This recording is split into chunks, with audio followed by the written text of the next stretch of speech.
பார்த்து கொண்டிருப்பது நமது ஹெவன் டிவி. அதிகாலையில் கர்த்தரை நீ தேடினால் தென்படுவார், உனக்கு முன் வருவார். முழு மனதோடு அவரை நீ கூப்பிட்டால் பதில் தருவார், வழி காட்டிடுவார். மகளிர் மன்றாட்டு ஜெப நேரம்,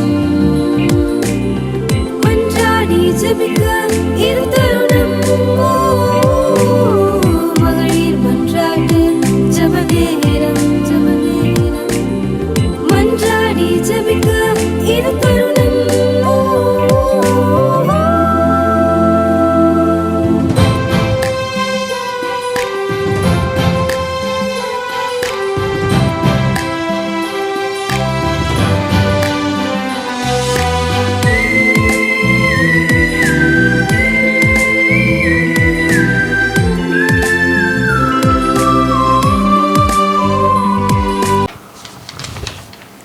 ஹல்லேலூயா, ஹல்லேலூயா, ஹல்லேலூயா. இந்த காலை நேரத்திலும் 7 மாதங்களை கடந்து 8வது மாதத்தின் முதல் நாள் அதிகாலையிலே தேவனோடு கூட உட்காரும்படி தேவன் நம்மை அழைத்து வந்திருக்கிறார். ஹல்லேலூயா, ஹல்லேலூயா. எத்தனை பேர் சந்தோஷமாக இருக்கீங்க?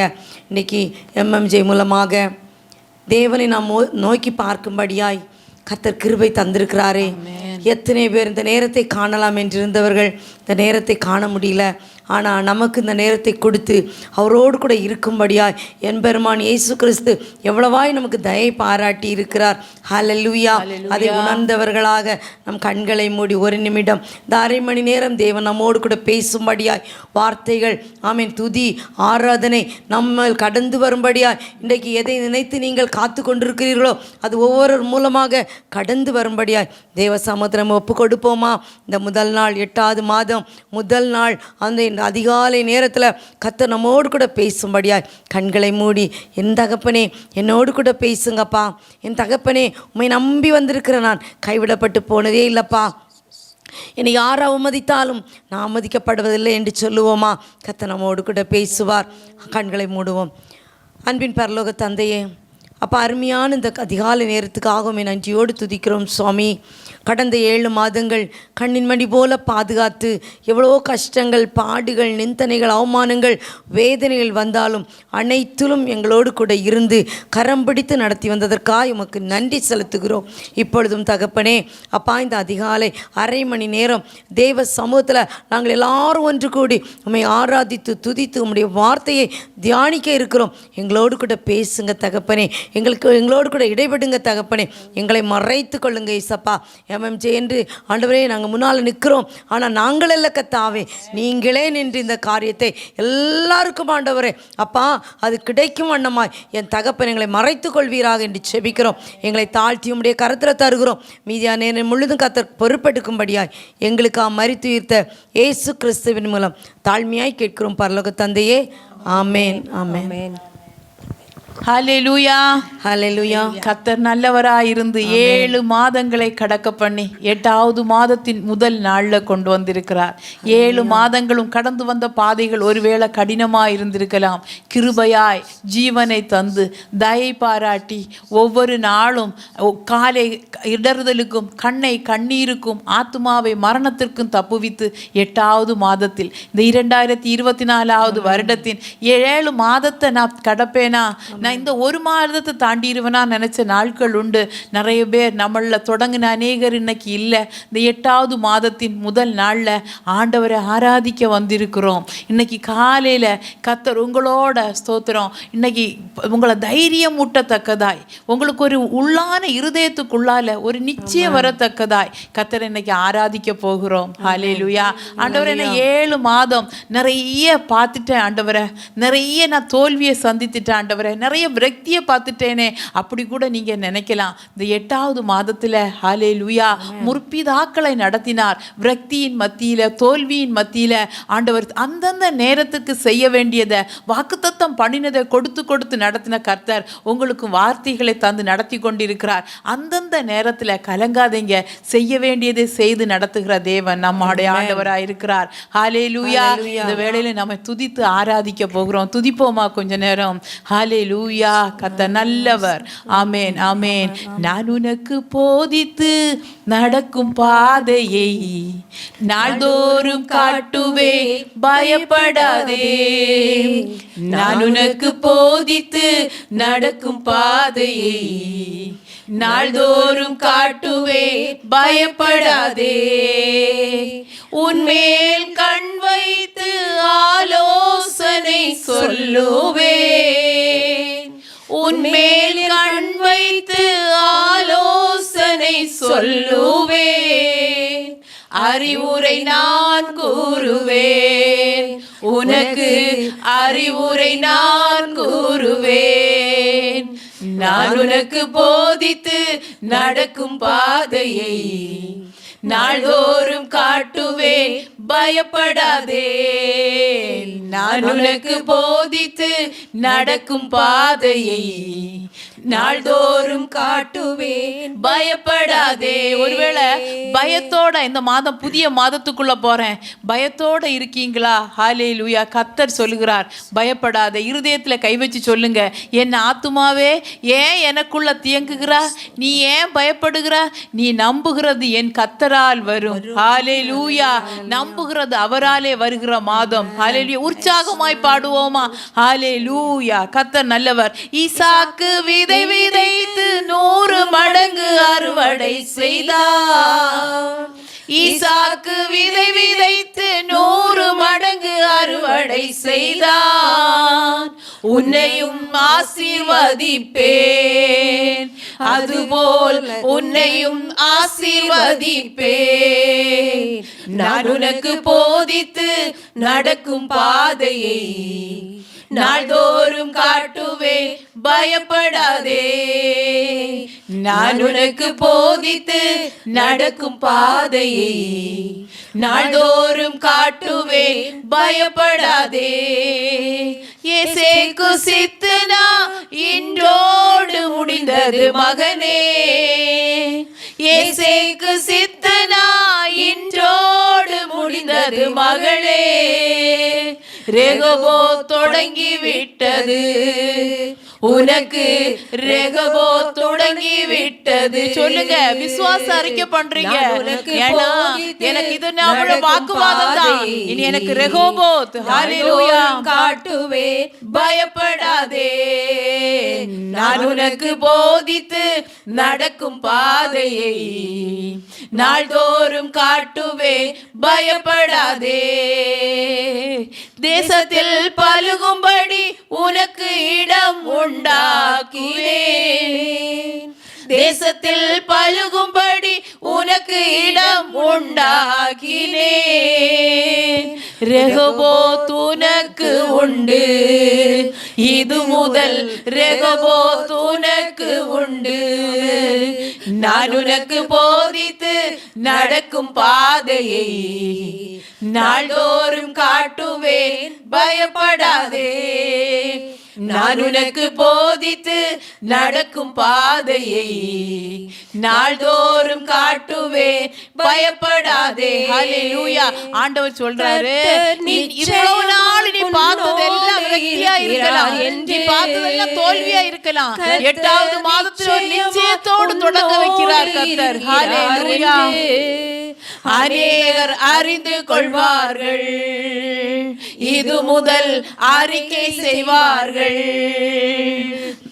தனக்கு போதித்து நடக்கும் பாதையை நாள்தோறும் காட்டுவேன், பயப்படாதே.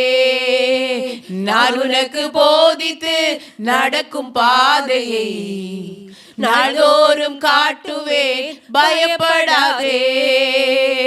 உன்மேல் கண் வைத்து ஆலோசனை சொல்லுவேன். ஆண்டவரே காத்திருக்க பலன் தாங்கப்பா.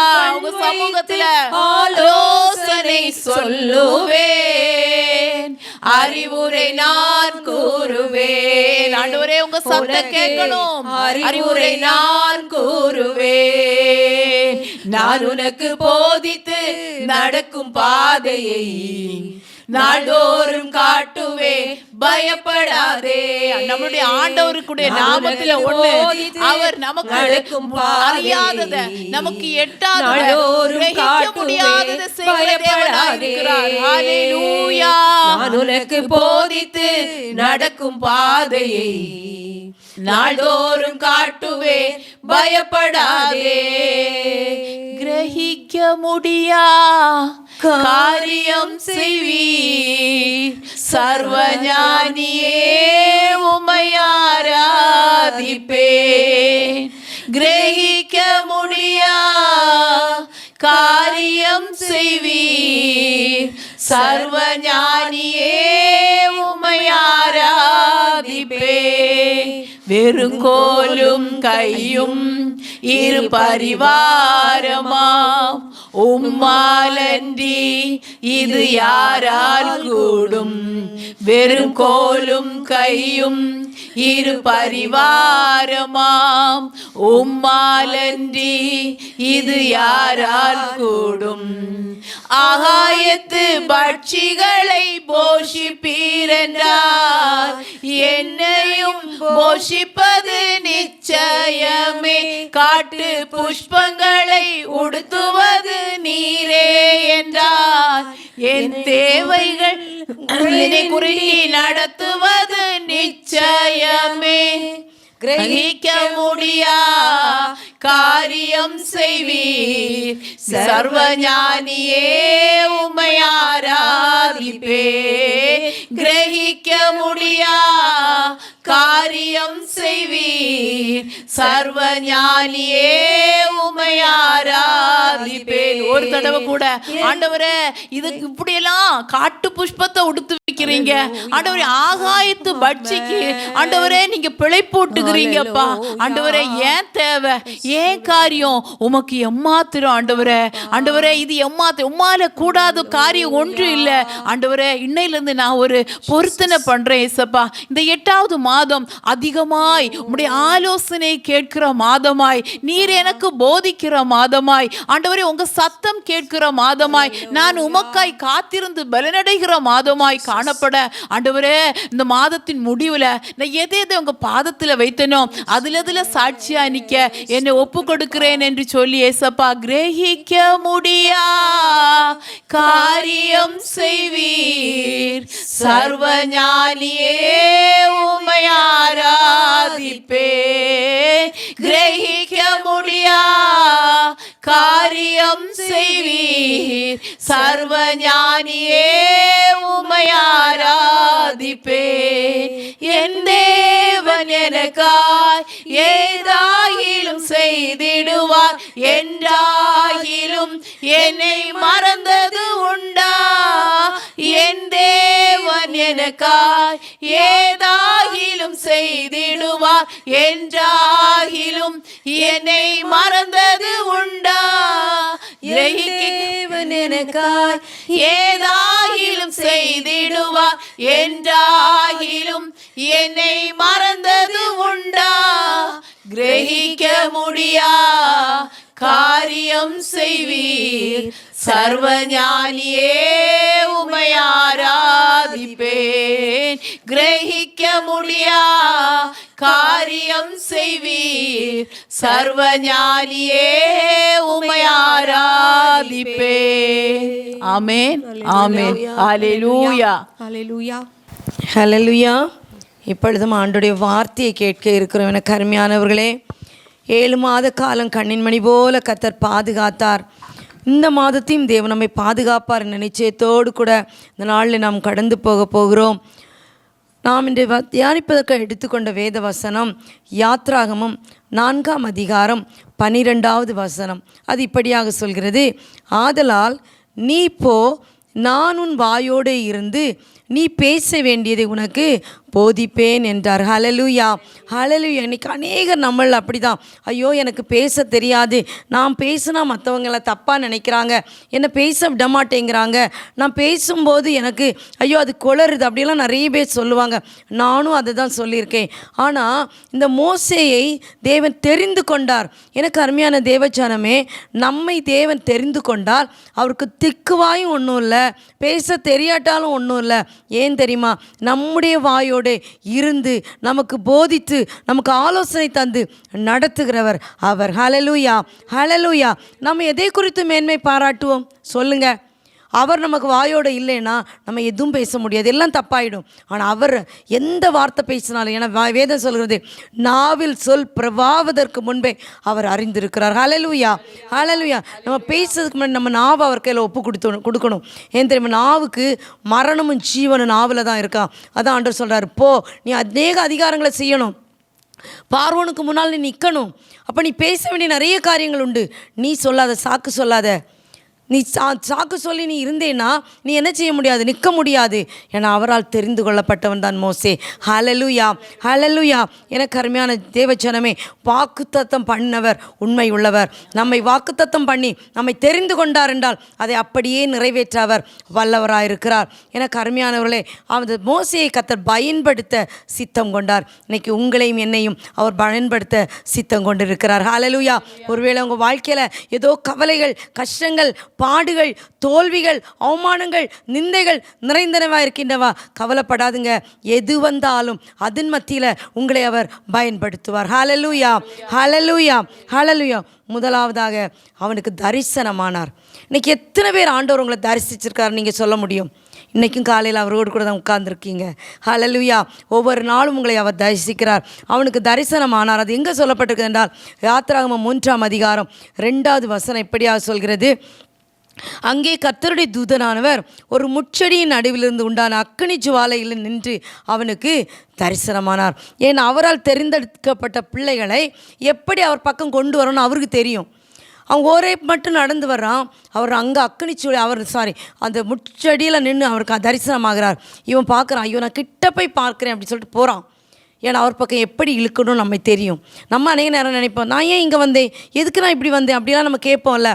ஆனால் ஆண்டவர் ஒரு திட்டம் உங்களை குறித்து வைத்திருக்கிறார். அதனால தான் உங்களுக்கு இந்த பாடு, அதனால தான் உங்களுக்கு ஏதோ ஒரு காரியத்தை கடந்து போகிறீங்கன்னா அது உங்களை அவர் தெரிந்தெடுத்ததுனால தான் அதை அனுமதிச்சிருக்கிறாரு. ஆனால் அதில் சந்தோஷமாய் கடந்து போக, ஆண்டவரே நீர் எனக்கு தரிசனம் தந்தவர், நீர் உண்மையுள்ளவர், என்னை நடத்தி செல்வீர் என்று கையை அப்படியே கையில் கொடுத்துருங்க, அவர் உங்களை நடத்தி செல்வார். ஹல்லேலூயா, ஹல்லேலூயா. ஆனால் அவன் கிட்ட வந்தோடனே என்ன கண்டான் தெரியுமா? எரிகிற அந்த முச்செடி ஒன்றுமே ஆகலை. அவன் என்ன நினச்சிட்டு வந்திருப்பான்? ஐயோ ஒரு பெரிய தீ விபத்து வரப்போகுது, நான் அணைக்க போகிறேன் அப்படின்னு நினச்சிருப்பான். இல்லை, அப்படி தான் நினச்சிட்டு வந்திருப்பான். நான் பெரிய தீ விபத்து அங்கே நடக்குது, அநேக நேரங்கள் அங்கங்கே போகும்போது நீங்கள் பார்த்துருப்பீங்க. ஆனால் இங்கே அப்படி இல்லை. ஆண்டவருக்கு அவனை கிட்ட கொண்டு வரணும், அவனை பரிசுத்தமாக்கணும். அதுக்காக என்ன செய்கிறாரு? தரிசனமானவர் அவன் கிட்ட போகிறான். பார்த்து அவனுக்கு ஒரு அதிசயம் காத்திருந்தது. ஒன்றும் ஆகலை, முச்செடி ஒன்றும் ஆகலை. இன்றைக்கி உங்கள் வாழ்க்கையில் நீங்கள் நினைக்கலாம், உங்கள் வாழ்க்கையில் பற்றி எரியுதா ஏதாவது காரியம்? கவலைப்படாதுங்க. அந்த பற்றி எரிகிற ப்ராப்ளத்தின் மத்தியில் கர்த்தர் உங்களுக்கு பெரிய காரியங்களை செய்வார்.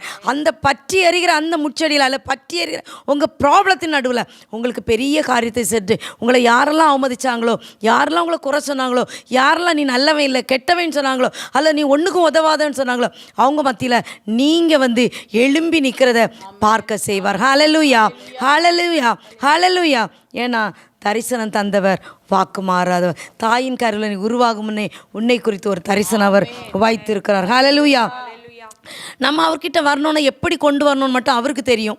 நமக்கு ப்ராப்ளமாகவே தெரியும். ஆனால் இப்போ சொல்லுங்கள், கையில் இருக்கிற கிட்ட இருக்கிற ப்ராப்ளமாக பார்க்காதுங்க. தேவன் கையில் கொடுங்க, அவர் பெரிய காரியங்களை செய்வார். ஹல்லேலூயா. ரெண்டாவதாக, முதலாவது சொன்னேன், அவர் தரிசனமாக்குனவர், தரிசனத்தை கொடுத்து அழைத்து வந்தவர். ரெண்டாவதாக பேர் சொல்லி அழைக்கிற தேவன். ஹல்லேலூயா. உங்கள் அம்மா அப்பா உங்களுக்கு பெயர் வைக்கும் முன்னாடியே அவர் உங்களுக்கு பெயர் வச்சுட்டார், பெயர் சொல்லி அழைச்சிட்டாரு. ஆமென், ஹல்லேலூயா. வேதம் இப்படியா சொல்கிறது, அதே யாத்திரா 3ஆம் அதிகாரம் 4வது வசனம் இப்படியா சொல்கிறது, அவன் பார்க்கும்படி கிட்ட வருகிறதை கர்த்தர் கண்டார். இன்னைக்கு நீங்கள் ஒரு காரியத்தை ஐயோ எனக்கு ப்ராப்ளம் ஐயோ ப்ராப்ளம்னு சொல்லிட்டு இருக்கிறவங்க ஏசப்பான்னு கூப்பிடுறீங்களே, அதை அவர் கண்டார். ஹல்லேலூயா, ஹல்லேலூயா. ஏசப்பா இந்த ப்ராப்ளம் எனக்கு இருக்கேன்னு சொல்கிறத அவர் கண்டு இன்னைக்கு உங்களுக்கு பெயர் சொல்லி நீங்கள் நினைப்பீங்க, என் பேர் ஏசப்பாவுக்கு எப்படி தெரியும்? அப்படி தான் நினச்சிட்டு இருக்கீங்க. உங்கள் பேர் உங்கள் அம்மாவுக்கு உங்கள் தாயின் தகப்பனும் ஆமேன் பேர் வைக்கிறதுக்கு முன்பாகவே அவர் உங்களுக்கு பெயரை வைத்திருக்கிறார்.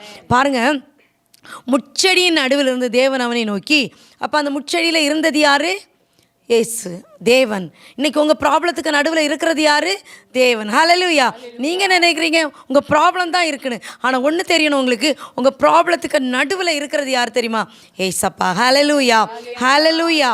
பாருங்க, நடுவில் இருந்து தேவன் அவனை நோக்கி மோசே மோசே என்று கூப்பிட்டான். இதோ அடியேன் என்ற. இன்னைக்கு நீங்கள் அப்போ என்ன சொல்லணும்? உங்களை ஒப்பு கொடுக்கணும். ஆண்டவரை இதோ அடியேன் வந்திருக்கிற ஆண்டவரை, இந்த அதிகாலையில் உண்மை நோக்கி வந்திருக்க ஆண்டவரை, ஒப்பு கொடுக்குற ஆண்டவரை, நீங்கள் நடுவில் இருக்கிறீங்க, நான் உங்கள் கையில் தரேன், என்ன பயன்படுத்துங்க, என்னை எப்படி பயன்படுத்த முடியுமோ அப்படி பயன்படுத்துங்கன்னு சொல்லுங்கள். உங்களை பயன்படுத்த அவர் திட்டம் வைத்திருக்கிறார். உங்களை குறித்த திட்டம் தெரியாது, உங்களை எதுக்காக அழைத்தார்ன்னு உங்களுக்கு தெரியாது, ஆனால் அவருக்கு தெரியும். எல்லாவற்றையும் அறிந்தவர். பாருங்கள், ஒன்று உங்களுக்கு எனக்கு எப்போ ரொம்ப நான் ஆச்சரியப்படுவேன். சவுல் கழுதையை தொலைச்சிட்டான். ஆனால் முந்தின நாளே சாமுவேல் சொல்கிறாரு, நாளைக்கு சவுல்னு ஒருத்தன் வரான், அவனுக்கு முன்னந்தொடை எடுத்து பத்திரமா எடுத்து வைன்னு சொல்கிறாரு. ஹல்லேலூயா. உங்களுக்காக ஒரு முன்னந்தொடை பத்திரமா எடுத்து வைக்கப்பட்டிருக்கிறது. நாளைக்கு வர்ற பிரச்சனைக்கு இன்றைக்கே உங்களுக்கு அங்கே ஆண்டவர் ப்ராப்ளத்தை சால்வ் பண்ணி பத்திரமா வச்சுருக்கிறாரு. எடுத்துக்கொள்ள வேண்டியது உங்கள் பொறுப்பு. அதான் அவன் சொல்கிறான், இதோ அடியேன்னு என்ன செய்கிறான்? ஒப்பு கொடுக்குறான். மூன்றாவதாக ஆண்டவர் சொல்கிறாரு பாருங்கள், அந்த யாத்ராகமம் 3:5 அப்பொழுது அவர் இங்கே கிட்டி சேராயாக, உன் கால்களில் இருக்கிற பாதரட்சியை கழற்றி போடு, நீ நிற்கிற இடம் பரிசுத்த பூமி என்றார். நம்ம சில நேரங்களில் நம்ம இருக்கிற விதமாக தான் போகணும், ஆனால் ஆண்டவர் அறிஞ்சாச்சு. அதுக்கப்புறம் முதல்ல நம்ம பரிசுத்தப்படுத்தணும். ஹல்லேலூயா, ஹல்லேலூயா. நம்ம இருக்கிற விதமாக அவர் நம்ம அணைக்கிற தேவன், அவர் நம்மை தள்ளி விடுகிற தேவன் அல்ல. ஆனால் அவர் விரும்புகிறாரு, நாம் பரிசுத்தராக இருக்கிறது போல நீயும் பரிசுத்தமாக இருக்க வேண்டும், நீயும் பரிசுத்தராக இருக்க வேண்டும். எனக்கு அருமையான தேவ பிள்ளைகளே, நம்முடைய வாழ்க்கையில் பரிசுத்தமாக நினைப்போம், நான் பரிசுத்தமாக தானே இருக்கிறேன், நான் நல்லா தானே இருக்கிறேன் அப்படின்னு நம்ம நினைப்போம். ஆனால் சின்ன சின்ன காரியங்கள் முறுமுறுப்பு, கோபம், மற்றவங்கள நம்ம சில காரியங்களை நம்ம நினைப்போம், நான் என்ன விக்கிரகத்தையாக நான் ஆராதிக்கிறேன் இல்லையே, நமக்கு ரொம்ப பிடிச்ச ஒரு காரியத்தை நம்ம பற்றி பிடிச்சிட்டு இருக்கணும், அது விக்கிரக ஆராதனை. ஆண்டவருக்கு பிரியமில்லாதது 2 காரியத்தை ஆண்டவர் இருக்கிறார். ஒன்று அதில் விக்கிரக ஆராதனை அப்படின்னா வேண்டாததை நம்ம பற்றி பிடிச்சிட்டு இருக்குது. தேவனுக்கு பிரியமில்லாத காரியங்களை நாம் விட்டுவிட பழக வேண்டும். பாதரட்சியை கழட்டி போடுறாரு, நீ வேண்டாததை கழட்டி போட்டு வா. இன்னைக்கு அதான் நம்மள்ட்ட எதிர்பார்க்குறாரு. நான் எதிர்பார்க்குற காரியம் வேண்டாததை நீ விட்டுட்டு என்ன செய், என் பக்கம் வா, நான் உன்னை என்ன செய்வேன்? ஆசீர்வதிப்பேன்னு சொல்கிறார். ஹல்லேலூயா, ஹல்லேலூயா. அவர் பரிசுத்தரை நெருங்க வேண்டுமானால் கர்த்தருக்கு பிரியமில்லாத காரியம். ஆனால் ஒன்று, பாதரட்சை ஆயத்தத்துக்கு ஆமேன் அர்ப்பணிக்கிறது. அதை கழட்டி போட்டு வாப்பா, நான் உன்னை ஆயத்தப்படுத்துறேன்னு சொல்கிறாரு. ஹல்லேலூயா, ஹல்லேலூயா. இன்னைக்கு உலர்ந்த எலும்புகளை போல எசேக்கியேல் 37 வாசித்தீங்கன்னா உலர்ந்த எலும்புகளை பார்த்து அவன் எசேக்கியேல்கிட்ட கேட்குறாரு, அவன் இந்த எலும்புகள் உயிரடையுமா? ஒன்றுமே இல்லை, வறண்டு போயிருக்கிறத இந்த எலும்புகள் உயிரடையுமா? ஆனால் அவர் உடனே, ஐயோ எனக்கு தெரியாது, நான் தீர்க்கதரிசி, நான் சொன்ன எல்லாம் நடக்கும். சொல்லவே இல்லை. நீர் அறிவீர் ஆண்டவர். தாழ்த்துகிறான், தன்னை தாழ்த்துகிறார். இன்றைக்கி நம்மை தாழ்த்தி ஆண்டவர் கடத்தில் ஒப்பு கொடுக்கணும். இந்த காலையில் அதிகாலை நேரத்தில் அதுக்கு தான் தேவன் அழைக்கிறார். என் அன்பு மகனே, அன்பு மகளே, உன்னை தருவாயா, உன்னை தாழ்த்துவாயா, நான் உன்னில் மகிமைப்பட ஆசைப்படுகிறேன். அப்படி தான் இந்த மோசையை அழைத்து மோசை சொல்கிறான். அடுத்து பார்த்தீங்கன்னா அப்படியே வாசிட்டு வாங்க, அவன் சொல்கிறான், ஐயோ நான் திக்குவாயனாக இருக்கிறேன், நம்ம அந்த நான் உள்ளவன் எல்லாம் நிறைய சொல்கிறான். ஆனால் ஆண்டோடைய திட்டம் என்ன தெரியுமா? நீ மந்தனாவாக இருந்தா என்ன, திக்குவாயாக இருந்தா என்ன, அவருக்கு அது ஒன்றுமே இல்லை. யாத்ராகமம் 3:8 இப்படியா சொல்லுது, அவர்களை எகிப்தியரின் கைக்கு விடுதலையாக்கணும். ஒன்று அவருடைய திட்டம், இஸ்ரவேல் ஜனங்கள் அடிமைகளாக இருக்கிறாங்க, அவங்கள வெளியே கொண்டு வரோம். அடுத்தது அவர்களை அந்த தேசத்திலிருந்து நீக்கி கானானியரும் ஏத்தியரும் எமோரியரும் பெரிசியரும் ஏவியரும் எபூசியரும் இருக்கிற இடமாகிய பாலும் தேனும் ஓடுகிற நலமும் விசாலமான தேசத்தில் கொண்டு போய் சேர்க்கவும் இறங்கினேன். ஒன்று விடுவிக்கணும், விடுவிச்சிட்டு வந்தவங்களை கொண்டு சேர்க்கணும். இன்றைக்கி அதுதான் நம்ம கையில் கொடுத்துருக்கிறாரு. பாவத்தின் அடிமைத்தளத்தில் இருக்கிற ஜனங்களை முதல்ல வெளியே கொண்டு வரணும். கொண்டு வந்து ஆண்டவரை பாந்த நித்திய ஜீவனுக்கு என்று ஆமேன் பரலோக ராஜ்யத்தில் அவங்க கையை பிடிச்சி கொண்டு போய் நிறுத்த வேண்டும் வேண்டிய நம்முடைய கடமையாக இருக்கிறது. ஹல்லேலூயா. இன்பெற்றுவேன். பார்வோன் வருவான், செங்கடல் வரும், யோர்தான் வரும், எரிகோ வரும். எது வந்தாலும் நீங்கள் கவலைப்படண்டாம். ஆமேன். உங்கள் நாவோட அவர் இருப்பார். அநேகர் இன்னைக்கு என்ன நினைக்கிறீங்க, ஒருவேளை நான் வீட்டில் ஹவுஸ் ஒய்ஃபாக இருக்கிறேன், நான் வீட்டில் இருந்து என்ன யாருக்கு ஆண்டோடைய வார்த்தையை சொல்ல முடியும் அப்படின்னு நினைக்கிறீங்கல்ல. உங்களை பார்த்து ஆண்டவர் சொல்கிறாரு, நீ வந்து பேச வேண்டிய அவசியம் இல்லை. நான் உன் நாவாக இருப்பேன். நான் உன் வாயோடு இருந்து நான் பேசுவேன், நான் உனக்கு போதிப்பேன். நீ உன் வாயை தரேன்னு தான் சொல்கிறாரு. நீ உன் வாயத்தை நான் விரிவாய் நிரப்பேன்னு சொல்கிறாரு. ஹல்லேலூயா. எனக்கு எத்தனை பேர் ஆயத்தமாக இருக்கீங்க? அதுதான் சொன்ன பாதரட்சை என்பது என்ன தெரியுமா? ஆயத்தம் என்னும் பாதரட்சை. எபேசியரில் கொடுத்துருக்கு, ஆயத்தம் என்னும் பாதரட்சை. நீ ஆயத்தமா? இன்னைக்கு அநேகருக்கு இதாக சாக்குப்போக்கு தான். ஐயோ எனக்கு பேச தெரியாது, எனக்கு பேச தெரியாது.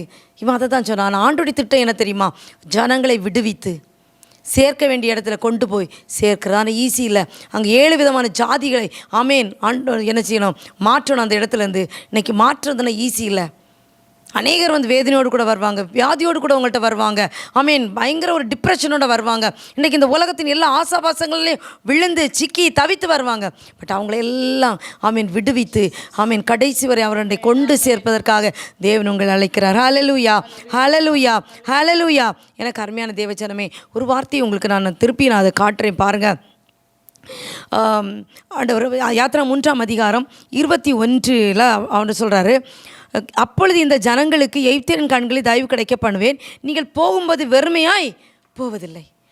நீங்கள் வந்து ஒரு இறங்கிட்டீங்கன்னா ஆண்டவர் வெறுமையாக, நீங்கள் யாரெல்லாம் பேசுகிறீங்களோ வேறையெல்லாம் தொடுறீங்களோ அவங்கள ஆண்டவர் வெறுமையாக அனுப்பவே மாட்டார். நம்ம கையிலேருந்தெல்லாம் கொடுக்கணும்னு அவசியம் இல்லை. ஏன்னா அவர் நம்ம வாயோட இருந்து பேசுகிறது அவர் இல்லை. அப்போ நம்ம ஏன் கொடுக்கணும்?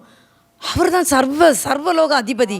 அவர் எல்லாவற்றையும் செய்ய வல்லவர். அவருக்கு நிகரான ஒருவர் மேலே, அவருக்கு ஒப்பானவர் ஒருவர் மேலே. அவர் சொன்னதை செய்ய மட்டும் நம்ம கீழ்ப்படிஞ்சா போதும், செய்ய மட்டும் கீழ்ப்படிஞ்சா போதும். அப்போ தான் சொல்கிறாரு பாருங்கள். திருப்பி நான் உங்கள்கிட்ட அந்த வசனத்தை வாசிக்கிறேன். அப்பொழுது கர்த்தர் மோசேயை நோக்கி, பாருங்கள், நீ போப்பா, உன் கையில் ஒரு கோல் இருக்குல்ல, அந்த கோலை என்ன செய்ய, ஏன்னா அந்த கோல் வந்து அவனுக்கு பாரம்பரியமாக அவன் கையில் இருக்கிறது. ஏன்னா ஒரு மேய்ப்பன் ஒரு கம்பு தான் வேணும் இல்லையா, அந்த கோல் வேணும். அந்த கோலை வச்சுட்டு அவன் சொல்ல 4 நாளில் அப்பொழுது கர்த்தர் மோசேயை நோக்கி, உன் கையை நீட்டி அதன் வாளை பிடி என்றார். அவன் தன் கையை நீட்டி அதை பிடித்த போது அது அவன் கையில் கோல் ஆயிற்று. அப்படின்னா கோல் ஆயிற்று, அவ்வளோதான், வேறு ஒன்றுமே இல்லை. இடையில யார் வந்தது? சர்ப்பம் வரும், சத்துரு வருவான். ஆனால் நம்ம கையில் இருக்கிற என்னது? இந்த வேத வசனம் என்ற கோல். இது எதை வந்தாலும் அழிக்கிறதுக்கு இதுக்கு என்ன இருக்குது? ஆமீன். ஒரு பயங்கரமான வல்லமை இருக்குது. இந்த வல்லமை இருக்குது, நம்ம அதை மறந்துடுறோம். நம்ம கோலை பார்க்க மாட்டோம். பாருங்கள், செங்கடல் முன்னால் போய் நிற்கும் போது கூட ஆண்டவர் கேட்க, ஐயோ பயப்படுறாங்க, பின்னால் ஒரு சேனை, முன்னால் கடல், என்ன செய்வோன்னு பயப்பட்ட போது ஆண்டவர் அவன்கிட்ட கேட்குறாரு, உன் கையில் இருக்கிறது என்ன? அவன் மறந்துட்டான். இன்றைக்கி நம்மளும் அப்படி தான். அநேக நேரங்களில் அவர் நம்மோடு கூட இருப்பேன், உனக்கு போதிப்பேன், ஆலோசனை சொல்வேன், சொன்னதெல்லாம் மறந்துட்டு கையும் கட்டிட்டு போய் நிற்கிறோம். இல்லவே இல்லை. அப்படி வார்த்தையாகிய கோலை நாம் பயன்படுத்த ஆண்டவர் அழைக்கிறார். நம்முடைய நாவை அவர் ஆமேன் ஹல்லேலூயா அவர் என்ன செய்ய போகிறார்? பயன்படுத்த போகிறார். உங்கள் திக்குவாயை எப்பத்தான் சொல்லி ஆமேன் வாயை திறந்த தேவன் உங்களோடு கூட இருந்து உங்களுடைய வாயை திறந்து ஆமேன் அவர் போதித்து ஆலோசனை தந்து யார்கிட்டையெல்லாம் நீங்கள் பேசணுமோ அதுக்கு தேவன் பயன்படுத்த போகிறார். மேபி நீங்கள் நினைக்கலாம், பார்வோனை போலப்பட்டவன் எப்படி பேச முடியும்? பேசுறது கர்த்தர், நீங்கள் இல்லை. அவன் எந்த பார்வோனாக இருக்கட்டு, செங்கடல்கிட்ட பார்த்து பேச சொல்லலையே. என்ன சொன்னார்? நீட்டுன்னு தான் சொன்னார். அங்கே போய் உங்களுக்கு ஈஸியாக இருக்கும் வேலை. கவலையப்படாதுங்க, நீங்களே பேச வேண்டிய அவசியம் இல்லை, கர்த்தர் பேசுவார். ஹல்லேலூயா, ஹல்லேலூயா. ஆனால் யோர்தானை கடக்கும்போது அவன் கையில் என்னது? கோல் இருக்க தான் செய்யுது. ஆனால் அங்கே வந்து ஆண்டவர் ஆசாரியனாய் ஆசாரியலை பயன்படுத்துகிறார், உடன்படிக்கையை பயன்படுத்துகிறார். அதை இன்னைக்கு உங்கள் கையிலையும் என் கையிலையும் தந்து வச்சிருக்கிறார். ஹல்லேலூயா. இது பேசும். அதுக்கு தான் சொல்ல வெளிப்படுத்தின 1ஆம் அதிகாரம் 3ஆம் வசனத்தில் சொல்கிறாரு, இதை வாசிக்கிறவனும் கேட்கிறவர்களும் இதை கை கொள்ளுவர்களும் பாக்கியவான்கள். நம்ம கை கொண்டுட்டா போதும், அது தன்னால் பேசும். ஏன்னா தாவி சொல்கிறார், என் நாவில் உம்முடைய வசனம் இருக்கிறது. ஹல்லேலூயா. இருதயத்தில் இருந்தால் என்ன செய்யும்? ஆட்டோமேட்டிக்காக வெளியே வரும். வேதம் சொல்லுது, ஒரு நாளில் பஞ்சகாலம், ஆகாரத்தினால் உண்டான பஞ்சம் அல்ல, ஆமீன், தண்ணீர் இல்லாத நாள் உள்ள தாகம் அல்ல. ஆனால் வசனம் கேட்கக்கூடாதபடி ஒரு நாள் வரப்போகிறது. பேசுவோமா இந்த வார்த்தையை? முடிஞ்சவரை நான் அவர்கிட்ட திக்குவாய் மந்தனாவுன்னு சொல்லி ஆமீன் வேண்டாத சாக்குப்போக்கு சொல்லி வாழ்ந்து கொண்டிருக்கிறேன். நாம் அதை விட்டு, ஆண்டவரே என்னோடு கூட பேசுங்கப்பா, என் நாவை உங்கள் கரத்தில் தான் விட்டு கொடுக்கணும், அவ்வளோதான் வேணும். அவன் என்ன செய்தான்? கிட்ட போனான், தொட்டுட்டார். கர்த்தர் பெரியவர். இந்த நாளில் கத்த பெரிய காரியங்கள் உங்கள் வாழ்க்கையில் செய்ய போகிறாரு. ஹல்லேலூயா, ஹல்லேலூயா. கத்த தாம் இந்த வார்த்தையோடு உங்களோடு கூட பேசி இருக்கிறார், பெரிய காரியங்களை செய்வார். ஆமென். கர்த்தர் நம்மோடு பேசி கொண்டிருந்தார்.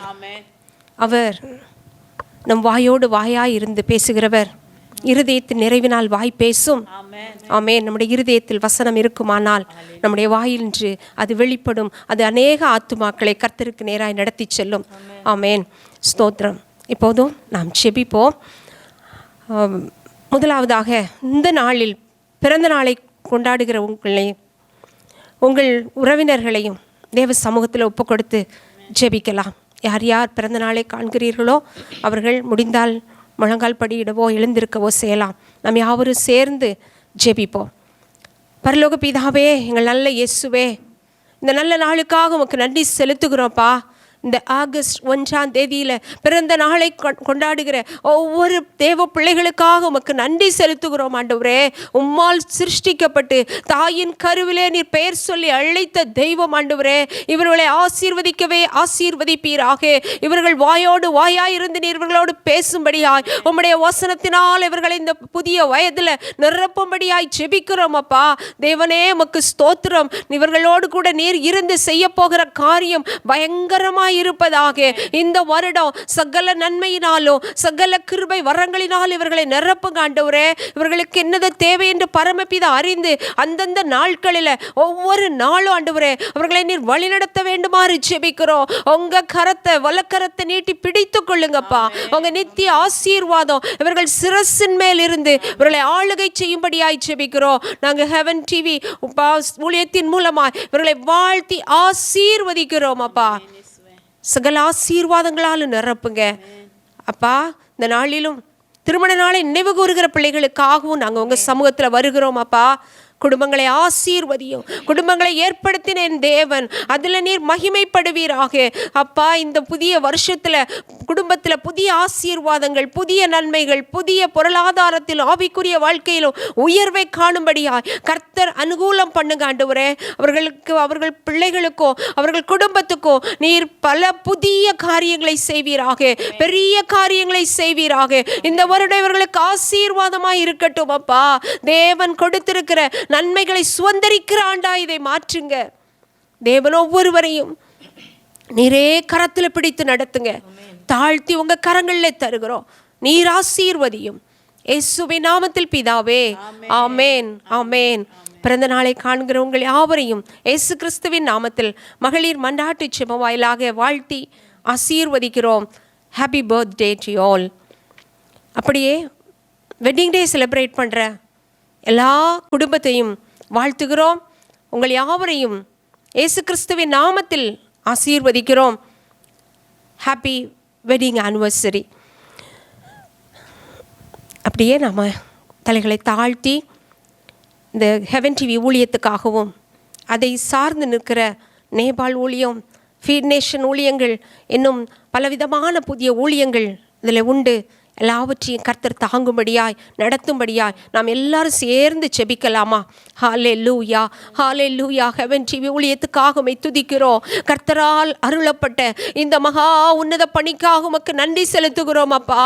இதை கொண்டு பரலோக ராஜ்யத்தினை விரிவுபடுத்தி கொண்டிருக்கிறீரே, அந்த தயவுகளுக்காக உமக்கு நன்றி செலுத்துகிறோம் அப்பா. தேவநீர் வைத்த திட்டத்தையும் தீர்மானத்தையோ யாரால் தடுக்க முடியும் ஆண்டவரே? நீங்க இதை நாளுக்கு நாள் பெருக பண்ணி அப்பா ஒரு திறந்த வாசலை வைத்து முன்னேறி செல்லும்படியாய் கர்த்தர் அனுகூலம் பண்ணி இருக்கிறீங்க. அதற்காக நன்றி செலுத்துகிறோம் ஆண்டவரே. அன்றைக்கு திக்குவாயனாய் இருந்த மோசேயை நீர் கரத்தில் எடுத்தீர் ஆண்டவரே, அழைத்தீர் ஆண்டவரே. அவனுக்கு நீர் ஊழியத்தை கொடுத்தீரப்பா. வெறும் கோலும் கையுமாய் அவன் கடந்து சென்ற ஊழியத்தை அமேன் செவ்வையாய் நடத்தினது போல இந்த நாட்களில் ஆண்டவரே அப்பா அந்த ஊழியத்தை செய்கிற ஊழியர்கள் ஆண்டவரே ஆசீர்வாதமாய் இதை செய்யும்படியாய் தேவன் அவர்களோடு இருந்து கரம் பிடித்து நடத்துங்கப்பா. சுக பலன் ஆரோக்கியத்தை கொடுப்பீராக அப்பா. மலைகள், காடுகள், பள்ளத்தாக்குகள் என்று சொல்லி அப்பா எல்லா இடங்களிலும் தேவன் ஊழியத்தை விஸ்தாரப்படுத்தி ஊழியத்தில் பலத்த கிரியைகளை நடப்பிப்பீராக. அனுதினமும் ரட்சிக்கப்படுகிறவர்களை சபையில் சேர்ப்பீராக. சபைகள் எங்கு ஸ்தாபிக்கப்படும்படியாய் நீர் அனுகூலமான வழிகளை திறங்க என்று ஜெபிக்கிறோம் அப்பா. ஸ்தோத்திர ஸ்பான்சஸ்க்காக ஜெபிக்கிறோம் ஆண்டவரே. அவர்கள் கைகளை இன்னும் பலப்படுத்துங்க இயேசு கிறிஸ்துவின் நாமத்தில். அவர்கள் கொடுக்கிற ஒவ்வொரு ஆண்டவரே அப்பா ஒரு கப்பு தண்ணீராக இருந்தால் அதன் பலனை அவர்கள் அடையாமல் போவதில்லை. அப்படியே நீர் அவர் ஒவ்வொரு குடும்பத்தையும் நீர் ஆசீர்வதிக்க போகிற தயவுக்காக உமக்கு நன்றி செலுத்துகிறோம் ஆண்டவரே. இதில் ஊழியம் செய்கிற ஒவ்வொரு ஊழியக்கார பிள்ளைகளையும் அவர்கள் குடும்பங்களையும் கர்த்தர் ஆசீர்வதிங்க, வர்த்திக்க பண்ணுங்கப்பா. இதற்குரிய பிரதிபலனை பரலோகத்தின் பலகணியை திறந்து கொடுங்க என்று ஜெபிக்கிறோம். பிரதருக்காக குடும்பத்துக்காக ஸ்தோத்திரம் ஐயா. நீர் இன்னும் வல்லமையா எடுத்து பயன்படுத்தும். அவர்களுக்கு இருக்கிற எல்லா திட்டங்களையும் நீங்க நிறைவேற்றி கொடுங்கப்பா. நேபாள் ஊழியத்தை நம்முடைய கரத்தில் ஒப்பு கொடுக்கிற ஆண்டவரே, அந்த இடத்துல தேவன் மகிமைப்படுவீராக. தேவனுடைய ராஜ்யம் எங்கும் பரம்பட்டும் ஐயா. கடைசி நாட்களில் ஊழியம் ஆண்டவரே எங்கும் துரிதந்துரும் விதமாய் பரவ வேண்டிய அந்த நாட்களில் தேவன் அந்த இடத்துல ஆத்துமாக்களை அனுதினமும் கொள்ளைப்பொருளாய் தருவீராக. பெரிய காரியங்களை செய்யுங்க. ஊழியத்தை இன்னும் அலைமேல் பட்டணமாய் வைப்பீராக. இயேசுவின் நாமத்தில் ஜெபிக்கிறோம். ஜெபங்கள் எங்கள் ஜீவனுள்ள நல்ல பிதாவே. ஆமேன், ஆமேன், ஆமேன், ஆமேன். ஆத்துமாவே கர்த்தரை ஸ்தோத்திரி, என் முழு உள்ளமே அவருடைய பரிசுத்த நாமத்தை ஸ்தோத்திரி. என் ஆத்துமாவே கர்த்தரை ஸ்தோத்திரி, கர்த்தர் செய்த சகல உபகாரங்களை மறவாதே. ஆமேன், ஆமேன், ஆமேன். ஹல்லேலூயா, ஹல்லேலூயா. அமைக்கவும் துவைக்கவும் என்று நான் இருந்தேன். ஜெபிக்கவும் கொடுக்கவும் என்று தான் உணர்ந்தேன். சமைக்கவும் துவைக்கவும் என்று நான் இருந்தேன். ஜெபிக்கவும் கொடுக்கவும் என்று தான் உணர்ந்தேன். முழங்காலில் நின்று துவக்கம் புதிதானது. தாவீதினால் துதித்தேன், நன்னாளாய் பிறந்தது. முழங்காலில் நின்று துவக்கம் புதிதானது. தாவீதினால் துதித்தேன், நன்னாளாய் பிறந்தது. மகளிர் மன்றாட்டு ஜெப நேரம். மன்றாடி ஜெபிக்க இது தருணம். மகளிர் மன்றாட்டு ஜெப நேரம். மன்றாடி ஜெபிக்க இது தருணம்.